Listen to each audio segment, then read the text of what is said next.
Je vois sa tête, il arrive là. Allez, courage. 2-3 cm. Allez. Allez. Allez. On pousse. Allez, on pousse. On pousse.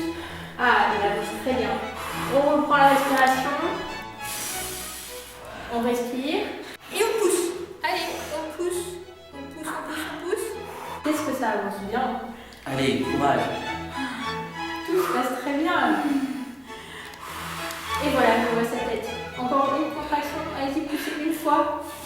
Et voilà, c'est bon. Bravo. Merci madame, grâce à vous, mon petit Adrien est né sans encombre. Trop facile. Grâce au projet Baby, les accouchements se dérouleront beaucoup mieux. Le projet Baby vise à la construction d'un simulateur obstétrique robotique pour la formation des sages-femmes. Celles-ci seront mieux formées, et ceci plus vite grâce à cette innovation.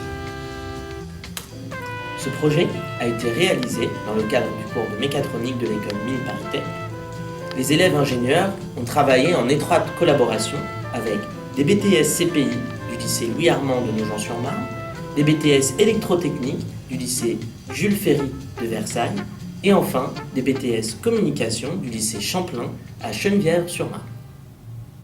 Au cours de cette année du cours de mécatronique, le travail s'est décomposé en 3 pôles.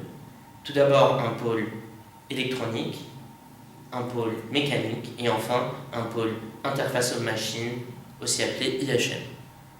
Alors, du coup, nous on s'occupe un peu du pôle électronique et particulièrement de l'asservissement en position du mouvement de translation du chariot.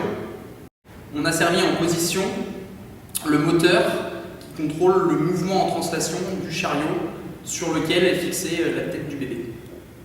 Voilà, et ça présente une difficulté technique parce qu'on veut reproduire la cinétique d'un accouchement qui est quelque chose qui se fait très lentement. On a également travaillé sur l'intégration du capteur de force et des servomoteurs sur un seul programme.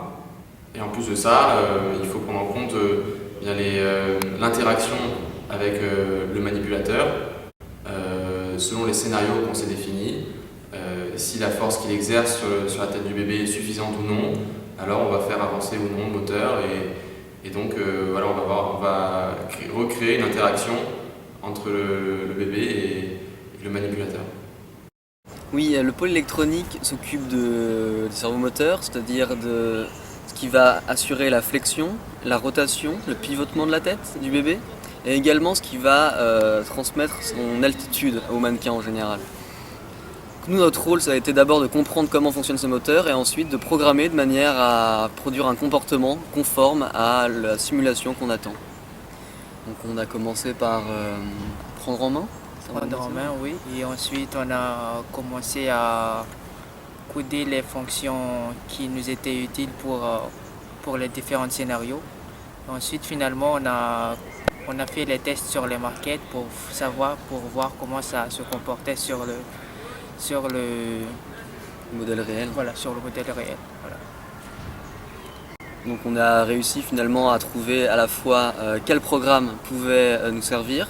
On en avait un choix et ensuite il a fallu discriminer par les associations de la maquette lesquelles reproduisaient le mieux ce qu'on attendait d'un accouchement. Donc une épreuve de réalisme en quelque sorte.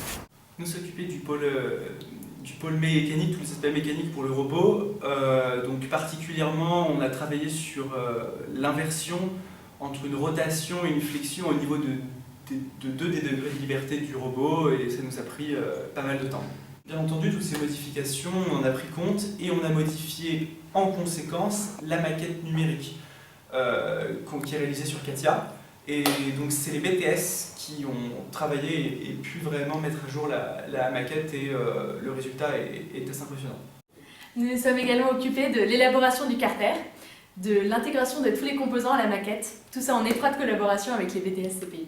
Donc le but du pôle IHM, c'est de gérer en fait la communication entre les différents acteurs mis en jeu dans l'accouchement, donc à la fois le médecin qui rentre sur l'ordinateur ou sur sa tablette le scénario qu'il veut implémenter. Donc. Et aussi, et c'est l'IHM qui va récupérer les données des efforts que ressent la femme en train d'accoucher et le bébé qui sort, et les affiche à l'écran.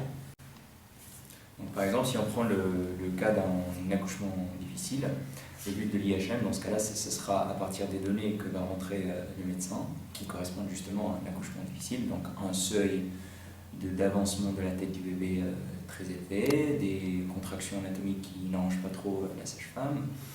Et nous, on va générer sur l'interface IHM ce scénario. On va suivre comment la sage-femme réagit par rapport à ce scénario. On récupère les efforts mis en jeu par la sage-femme et à tout moment on met à jour et on compare et on donne une consigne de faire avancer ou pas la tête du bébé à telle ou telle vitesse. Bref, bébé arrive bientôt pour les sages-femmes.